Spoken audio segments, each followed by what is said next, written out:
In this video, we're going to discuss something called operators. Operators are symbols like the addition operator, the plus symbol that we've already encountered. They allow us to do something to the data on either side of the operator. For example, the plus symbol takes the numbers on either side and adds them together.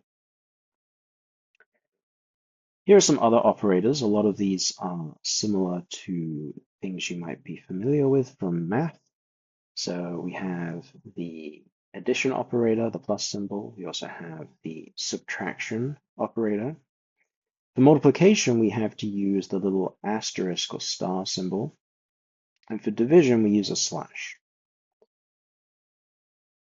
The caret symbol raises the first number to the power of the second number. For example, if we have 5 caret 2, this is essentially the same as saying 5 squared, 5 to the power of 2. A double percent symbol is the modulo operator. So that's like division, except that it gives us the remainder of the division. So whereas 5 divided by 2 with the normal division operator gave us a decimal result, 2.5, 5 modulo 2 gives us the remainder, because 2 goes into 5 twice with remainder 1.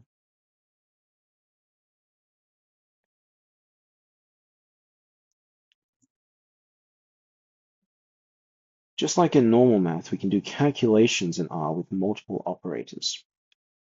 In these cases, the order of operations tends to be the same as in normal math. So in the code that you see here, the division and multiplication happen before the addition. So it's essentially the same as the math equation that you see on the right. We do 5 divided by 5 first to give 1. We then multiply that 1 by 3 to give 3.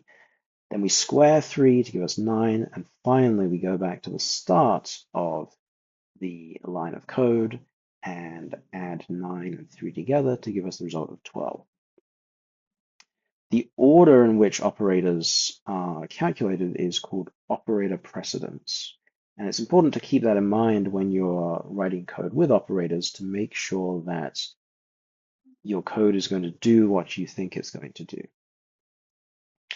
If you want to change the order of operations, then you can insert parentheses to cause some code to be run before others. For example, if we were to write 2 plus 2 multiplied by 5, then the multiplication would happen before the addition, as you see in the top line of code here. So first we do 2 multiplied by 5 to give 10, and then we add 2 to give the final result of 12. However, if we put parentheses around the 2 plus 2, then that happens first to give us 4, which when multiplied by 5 gives us the result of 20.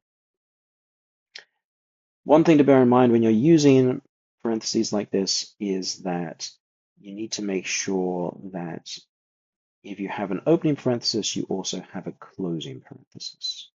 A common source of errors, especially when learning to program, is accidentally missing a closing parenthesis or missing sometimes even an opening parenthesis, or sometimes putting the parentheses in the wrong place within your code.